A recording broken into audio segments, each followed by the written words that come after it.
What's going on? Thanks for checking in. Today we're talking rotational power. I'm gonna give you a 2-exercise complex to increase your bat speed and throwing velocity. This is a cluster we rely on in here, and I'm doing it with little leaguers all the way up to big leaguers, and you can instantly throw it in your routine to get more explosive. Stay tuned, check this one out. All right, let's bring in the lovely assistant, Christina Hartley, AKA Big Tina, AKA the chosen one. We're gonna use the Kaiser for the first exercise of this cluster. So if you've been following me for a while, you may have seen that we like to do this Kaiser push-pull. The reason I like to do it is because it teaches you to turn in a phone booth. So you can't drift and leak. You have to sink and turn, which is a good primer for the brain when we go into our Medball throws, because a big mistake players will make with Medball throws is they want to drift into it, they want to lunge, and it's a big mistake in hitters trying to hit the ball harder. They want to drift into the ball, they want to lunge into the ball, they want to go get it.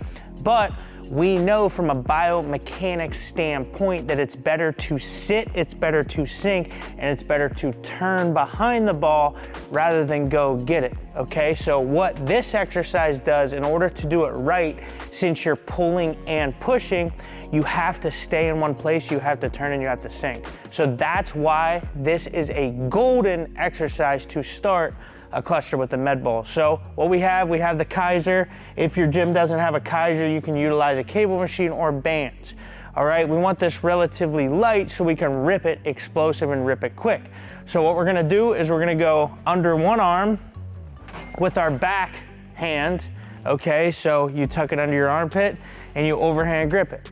Then we're gonna overhand grip the pull side as well.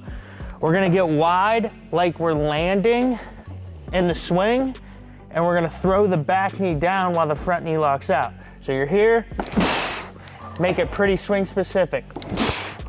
Notice how I'm turning. Once you get more comfortable, you can rip on it. You can be that pa, pa, pa. That's how I like to coach it. So go ahead, Big Tina, let's hit it. She's getting wide to approach, front knee's gonna lock out, back knee's gonna drive down. Pop, quick, go, turn, pop, pop, hit 2, 1, 2, good. Perfect. Right after we do 4 to 6 reps on this, we're gonna go right into a Medball exercise. So let's watch here. And the first one we're gonna pair is going to be a lunge Medball, but we wanna stay back, right, in the phone booth like the Kaiser. We don't wanna drift forward. So go ahead, stay back, turn behind it. Good. Hit another one, watch your head, it doesn't drift forward. So a good way to do this, if the athlete is drifting forward, is to place an object right behind it. So they gotta turn behind it rather than drifting their head forward. Turn, good. Notice how she's staying in one spot. She's just rotating and turning. She's not drifting. Perfect. Now, we're gonna go back to the Kaiser. 4 to 6 reps. Now, same deal. We're gonna stay in our backside and we're gonna rotate, we're gonna turn behind it, we're not gonna drift forward. So you're here into a single leg squat on the bench, staying low, turning behind it. Rather than a mistake, we'll be here, coming up out, into it. We wanna stay back, we wanna turn. I can also use the rod or object and place it here. So you just turn. Perfect rep. Hit it again.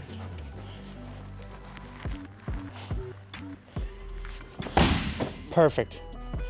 Now, back to the Kaiser. We got 2 more.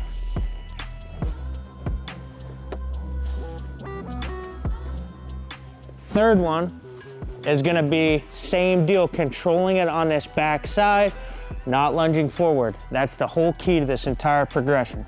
You're here, RDL, control it. Come up, stay back, and turn. Again, I could use the dowel.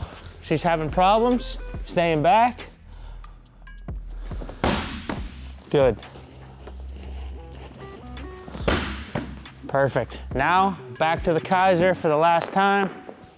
Pop, pop, pop, pop.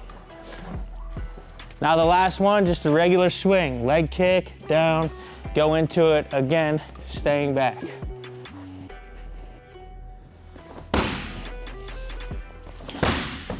Good, there it is. So that right there is a power cluster that we will do all off season long to make sure our hitters are staying centered, turning behind the ball. If you've been following me for a while, you've obviously heard this analogy that I always use. Think about it like, you know, just got a new truck, right? I put bigger wheels and tires on the truck. The gas mileage went down. That's because it takes more energy, more fuel to turn the bigger wheels and tires. Same thing happens when you leave your frame, okay? You turn quicker and more efficiently if you're closer to your center of mass.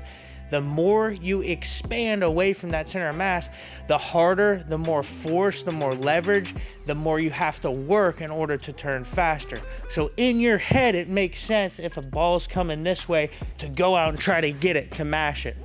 But from a biomechanics standpoint and a rotational power standpoint, the most efficient way to do it is to sink, spin, and turn behind the ball. And that's exactly what bouncing back and forth between these two exercises will do. It will prime you to get the most and to rotate quicker.